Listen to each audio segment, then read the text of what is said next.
Ampitiavana no iarabana ianao eto anivon'ny sampana serasera ny Ministeran'ny Fambolena sy ny Fiompiana. Misaotra anao manjoy tsy tapaka ny televiziona malagasy ato anatin'ny fandaharana mahavoka-tse. Ny fidinana ifotony izay nataon'ny komiti mpitarika sy mpanaramaso ny tetika asa Tefiala na fantatra amin'ny Mekopila tany amin'ny faritra Matsiatrambony no entiko aminao anio ko manasanao ary anaraka izany hatramin'ny farany. Madagasikara dia anisan'ireo firenena nametraka fanamby anatraranareo tanjona maneran-tany amin'ny famerenana amin'ny laoniny ireo tany sy ala simba. Amin'ny alalan'ny fanarenana velaran-tany rehefa 4 tapitrisa hektara hatramin'ny taona 2020. Ny Ministeran'ny Fambolena sy ny Fiompiana miaraka amin'ny Ministeran'ny Tontolo Iainana sy ny Fandrosoana Lovainjafy dia manantanteraka io fanamby io amin'ny alalan'ny tetika asa Tefiala, izay mikendry ny hanatsarana ny tombotsoa entin'ny Rivoary sy ny fahaiza-mamokatra avy amin'ireo endri-tany sy ala any amin'ny faritra atsimon'ny Madagasikara. Ny Tefiala dia tetika asa izay manana tanjona manokana dia ny fanarenana indray ireo faritra ala izay efa misy fahasimbana, ireo endri-tany izay mety efa misy faharinganana ka anisan'ny fanatanterahana izany tanjona izany ny fametrahana ny alavadimboly. Anisan'ny mbola hotanterahana ihany koa ireo karazana teknika maro izay akoatra ny alavadimboly dia teknika mitondra indray amin'izay hoe fanarenana ny faritra fambolena izay ary ihany koa fanarenana ireo faritra izay mety efa misy fahasimbana. Maro ireo tantsaha mbola misedra olana amin'ny asa fivelomana noho ny fahasimbany tontolo iainana izay miatraika amin'ny vantana amin'ny sehatry ny fambolena sy ny Fiompiana ny fotony. Vinan'ny filoham-pirenena Andry Rajoelina nitondra fanovana amin'izany amin'ny alalan'ny fampivoarana ny famokarana. Atao laharam-pahamehana ny fanohanana ireo tantsaha sy ny fametrahana fomba fanao maharitra. Noraisina teto anivon'ny fitalevam-paritry ny fambolena sy Fiompiana eto Matsiatrambony ireo fitaovana izay nomeny tetika asa Tefiala izay vatsiny zefa vola ho an'ireo mpamokatra eny anivon'ny endri-tany ny volanony sy ranomainty ao anatin'ny distrika anankiroa dia distrika ny Lalangina sy ny distrika ny Vohibato. Misy commune enina moa zany no isitraka an'ireo fitaovana entina hamokarana anatanterahana an'ilay fambolena, ny kajy ny tontolo iainana sy ny kajy ny tany tsy fampotehan'ny tany mba haharitra zany ilay famokarana, ny haharitra ihany koa ny fiarovana ny nofotany ao anatin'izay famokarana izay. Ireo famokarana ireo moa dia ahitana ny famokarana ny kafe izay ala vataboly ihany koa no misy ihany koa ireo voly fihinana na antsoina hoe culture vivrière dia ny tsaramaso no tanterahana amin'izao fotoana izao any amin'ireo fanehoana isaky ny endri-tany. Tanjona amin'izany dia ny fahazoana manao tombana ny fandrosoan'ny asa izay tanterahana anatin'ny tetika asa tao amin'ireo komina ireo dia Azoara sy Vohitra Feno nandritry ny taona faharoa ny tetika asa mba hitarafana ny fandrosoan'ny tetika asa amin'ny komina hafa anivon'ny faritra Matsiatrambony.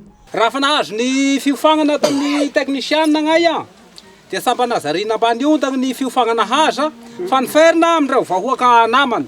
Dia zao hitantsika maso zao ny raha nampianary anay ary nampianarina andreo. Ny fambolena ny saramaso nahazatsy anay tatima dia natao lignina fanatatato sy natao orotoko misy ana teknika kay mahalany be dia be mahitsy ny atao orotoko noho ny lignina araky ny mahazatsy anay. Ny fomba fambolena azy ny anay dia sara misy raha misy elagnelany hoe misy cm na raha zao dia efa natao amin'izao. Ty volo saramaso ty 30 cm ny elagnelany dia 20 cm ny ahalaliny. Ny volo kafe koa lefa napetaky ny piqué gratin 4 metatra ny elagnelagn'igny fa orotoko igny ana volo kafe igny. 10 cm ny lava ny sakany dia 10 cm ny ahalaliny. Dia ny tany maity taty ambony navadika eo ambany dia ny tany mena navadika ambony dia nasiasezika amin'izay nasatoky ny volo kafe. Mino somagna tegna fa raha fidirenana ny saramaso ka ny kafe zao tena hisy ny fahombiazana ary samba hagnelo koa ary tena voky ny tasaha misy fa ny mpiarabelogno rehetrarehetra fa misaotra to. Ary ihany koa ny hanatsarana ny teknika mpamokarana izay tanterahan'izy ireo amin'ny alalan'ny fampiarana ny alavadimboly no hatsarainana ny agroforesterie. nisy arak'izany ny fidinana ifotony tao amin'ny komini azoara endry tanin-dranomainty sy tao amin'ny komina vohitra feno endry tany ny valan'olo matsiatra izay no tanterahin'ireo komity mpitarika sy mpanaramaso ny tetikasy fantatra amin'ny hoe kopila mba hijerena ny fivoaran'ny tetikasy Tefiala izay no tanterahana ny volana May 2024 tao amin'ny faritra Matsiatra Ambony. Ao anatin'ny fanatanterahana ny tetikasy Tefiala izay manao ny fanarinana ny endry tany sy ny ala dia eto amin'ity toerana ity misy ny fametrahana ny teknika mpambolena izay nentina hanatsarana ny lafin'ny famokarana sy fampitombona ihany koa ny vokatra. Ao anatin'izay dia misy ny teknika alavandomboly fambolena kafe ampiarahana amin'ny tsaramaso sy legumineuse. Ho an'ny kafe moa dia efa fantatritsika fa famokarana anankiray izy mampidi-bola ary manome ihany koa sakafo. Miaraka amin'izay nefa ny amin'ny hoe mbola mety maharitraritra vao mahazo vokatra dia nampiarahana amin'ny fambolena tsaramaso. Raha antsika mahafantatra fa aty amin'ny faritra Matsiatra Ambony iny ety anivon'ny kominan'ny Azoara dia anisany siam-pierina na rojo-pierina maitso tena manan-danja ny fambolena tsaramaso. Eo amin'ny lafin'ny teknika dia mandonaka ny tany ihany izy izay anisany politika lehibe ao anatin'ny tetikasa Tefiala. Tsy mihony amin'izay fa manodidina ny ataontsika hoe parcelle eto dia misy ihany koa ny fambolena legumineuse ny karazana tefrozia. Izy io dia nambolena atao karazana fefy velona hiaro amin'ny rivotra izay raha antsika mahafantatra fa anisany manamanta ny tany ihany koa ny rivotra. Fanampon'izay dia ny tefrozia dia mandonaka ny tany mitovy amin'ilay fambolena tsaramaso teo ihany ary rehefa lehibe izy io dia afaka hakana ravina ho ampiasaina amin'ny zezika. Ny zezika moa efa tsy zoviana amintsika ihany koa fa anisan'ny singa anankiray fampiakarana an'izay lafin'ny famokarana ety amin'ny tontolon'ny fanarenana ny endry tany sy ny atiala. Nisy ny atrikasa fanehoana ny FDB amin'ireo drafim-panajariana sy fitantanana maharitra ny endry tany ho an'ny endry tany valan'olo matsiatra sy ranomainty. Nisy ihany koa fivoriana ny arana tamin'ireo mpiara-miombonantoka amin'ny tetikasa Tefiala ho fiarovana maharitra ny tontolo iainana anatin'ny faritra Matsiatra Ambony. Satria zava-dehibe dia zava-dehibe eo amin'ny fiainan'ny tatsampamokatra ny fambolena koa dia fivoizana ireo karazana teknika mpambolena izay mamerina indray ny fahalonan'ny tany, ireo karazam-pambolena izay miaro indray nofotany tsy hokoandrika ary ireo karazam-pambolena izay ahafahana mamokatra amin'ny fomba maharitra. Ireo zany no anisan'ny sahanasa lehibe izay ato anatin'izany drafim-panajariana sy fanarenana ifotony ny atiala izany. Koa ny androandroany zany dia fakakevitra eo anivon'ireo vondrona maro lafy eo anivon'ireo mpiara-miombonantoka rehetra izay miasa sy misehatra atao anatin'ny faritra Matsiatra Ambony ka andraisan'ireo manam-pahefana sy ireo mpitondra eto anivon'ny faritra Matsiatra Ambony izao fakakevitra izao. Ny fakakevitra izay atao dia ho arafitra entina hanatsarana indrindra ilay drafim-panajariana sy fanarenana ny atiala ho an'ny ataontsika hoe endry tany anankiroa izay tena iasan'ny tetikasa. No tanterahana nadritra izany ny fizaranareo fitaovam-pamokarana ho an'ireo fikambanana tantsaha. Tolotra avy amin'ny Ministeran'ny Fambolena sy ny Fiompiana sy ny Ministeran'ny Tontolo Iainana sy ny Fandrosoana Lovainjafy amin'ny alalan'ny tetikasa Tefiala izay anatin'ny sahandrika ho an'ny komina Misa Enina dia ny komina Vohitra Feno, Andranomiditra, Finanantelo, Alatsinainy Alamarina, Ampatsy Ampangabe, Velomboly ireo fikambanana sy vondrona tatsampamokatra teny ifotony tamin'ny fanohanana azony ahafahana mamokatra indray.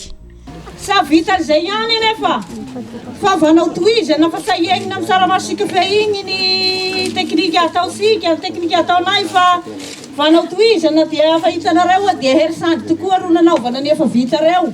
Sa nisy fitaovana hafa sy angadin'odo dia mitotogna tokoa dia maharary tokoa fa nomenareo fitaovana be dia be zao. Hita maso zao, voaray zao, ka ngay faly makasitraka fa ravo sa matomandy faly sa matomteka ny tegnanay mianakavy izay mpitsitraka atao amin'ny kominy Azoara tafidy sao agnatin'izay aby na ny mpitondra na ny ferina na ny vahoaka dia faly makasitraka ny zao fitaovana marobe sy tasoroka marobe indrindra fa nefa hita maso efa avy tany aby reo ary voaray ampelatagnan-dray ampelatagnan-dreny zao fitaovana zao ampiasaina amin'ny ilana azy ene zao fa dia miavia misiditsidika ianareo izay tokony hoe nahaky ny agnanjoro va ny fitaovana sanampiasaina.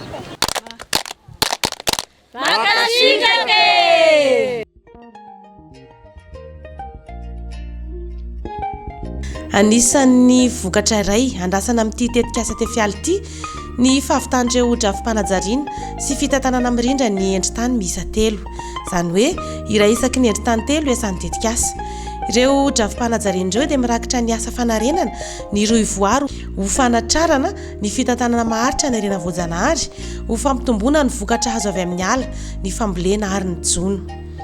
Ny Ministeran'ny tontolo iainana sy ny fandrosoana lova-njafy miaraka amin'ny Ministeran'ny fambolena sy ny fiompiana no nambolavola ireo drafi-panajariana ireo tamin'ny alalan'ny tetikasa tefiala. Miainga amin'ireo drafi-panajariana ireo indray dia misy ny drafi-pampiasàn-tany izay ahitana ireo karazana asa-panarenana sy ireo toerana anaovana izany. Tsara ny mampatsiahy fa ireo fitaovana nozarain'ireo dia azo avy amin'ny alalan'ny famatsim-bola ny tairim-bola iraisam-pirenen'ny firenena mikambana ho an'ny fiarovana ny tontolo iainana na ny Fonds pour l'environnement mondial fantatra amin'ny anarana hoe FEM. Amin'ny alalan'ny sampandrarana firenena mikambana misahana ny ara-tsakafo sy ny famokarana na ny FAO. Miara-mentana ny rehetra ho fanarenana ny tontolo iainana ahafahany tatsaha misitraka fidiram-bola maharitra fa indrindra anatrarana ny fahavitantena ara-tsakafo ho tombotsoan'ny firenena malagasy. Ensemble, transformons le secteur agricole.